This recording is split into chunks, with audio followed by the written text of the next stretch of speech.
Hello people, it's your boy Ambassador again doing his thing. As usual, I talk about these engaging topics. I'll talk about relaxed things, but I cannot always talking about relaxed things because we have real problems in Africa to be solved and we cannot just be, should I call it, wallow, just we squandering our time by talking about entertainment all the time. I stumbled upon this video where this Nigerian politician, some of them I don't want to call their names because I'm not really trying to send people in their direction. Those who I want to send people in their direction, I'll call their names. Those who I don't call their names, I'm not saying they're good or bad people, but I don't yet know them like that. I don't yet stand behind them like that, so I don't want to look like I'm endorsing them. I'm reacting to what they are saying right now, but I will not call their name. So, he was talking about what Africa needs, and he said we need a certain level of, should I call it, good leadership or institution. I think Obama had said the same thing where he said Africa does not need a strong man, they need strong institutions or so. Africa can take full advantage of the global complexities we see today and indeed thrive in the face of uncertainties and disruption.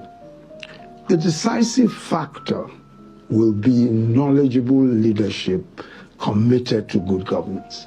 Knowledgeable leadership committed to good governance. Indeed, if you asked me, three things that would determine our ability to turn the problems and complexities of our continent around for good. I will say, one, knowledgeable leadership committed to good governance. Two, knowledgeable leadership committed to good governance. And you can guess three, knowledgeable leadership committed to good governance. And he was just expatiating on that. But as I said, I will always differ with these guys who move to the second step before the first step. Before we get to strong leadership, we need a strong critical mass. As I said, and I've always said on this channel, being a strong leader of a people who don't know what they want and what they need is a suicide mission.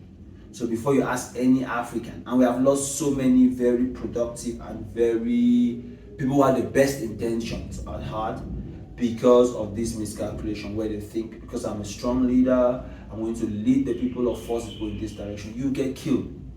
These are people at the end of the day, you are just one man. We are all one man. So just imagine if the whole construct of a society was on the social contract where it said these people agree and then give this leader the power to represent all of us and lead us.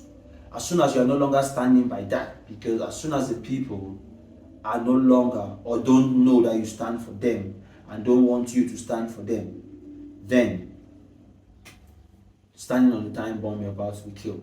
So I always insist that yes, I agree with all what he's saying with regards to strong leadership, and then even secondly, strong institutions enforced by the strong leaders. But before these two steps of strong leadership and strong institutions, we need a strong critical mass. We need the people to know what they want. And to know what they want, they need to be aware of some of these things. That's why I go out of my way to talk about some of these things. What is this? What is that? What does this imply? I mean, I always tell people like, okay, I use the case of our country. You say you want change, but on this national day, you're going to wear this cloth and go and march. That does not spell that you want change. On the day of some election, they give you a bag of rice, sardine, 10,000 francs, and you vote. For you, you are just voting, but that's you signing up for all the rubbish that's going to happen for the next 10 years. But you'll be complaining during those 10 years like, what is it? They don't know that by just collecting that rice and that sardine, you have endorsed everything that comes after that. You don't know that by just collecting that 10,000 francs on the road, you have participated in crumbling that system. The other person stole 1 billion, you stole 10,000 francs, but everybody, at different degrees, but everybody has just contributed at their own level.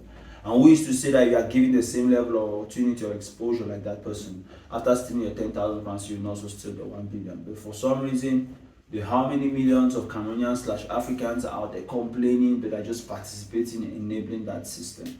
So I always go back to say, I will not always talk exactly about what he's talking about. At times I'm doing reacting to say I don't agree with this. Like in this case, I'm saying I don't agree with the fact that it starts with a strong leader that's just setting up people to go and be killed. It starts with a strong society that know what they want. So that's just my thought with regards to, just my opinion with regards to what this Nigerian politician is saying. As usual, it's your boy Ambassador again, talking about things he's passionate about, asking you guys to please like, share, comment. Please engage in these conversations in the comment section because that's the intention. I want Africans to start thinking. I usually use that word. It may sound like an insult. I'm saying you are not thinking. No. When I say start thinking, it's like thinking in these directions, giving opinions to these things. Before you give an opinion, you must stop to watch, think about what I'm saying, then give your opinion. That's just the intention. It's not about you agreeing with me or not agreeing. It's just thinking about it and having an opinion about these things. That's where it all starts. So as usual, it's your boy Ambassador again. I'm out. Just my opinion.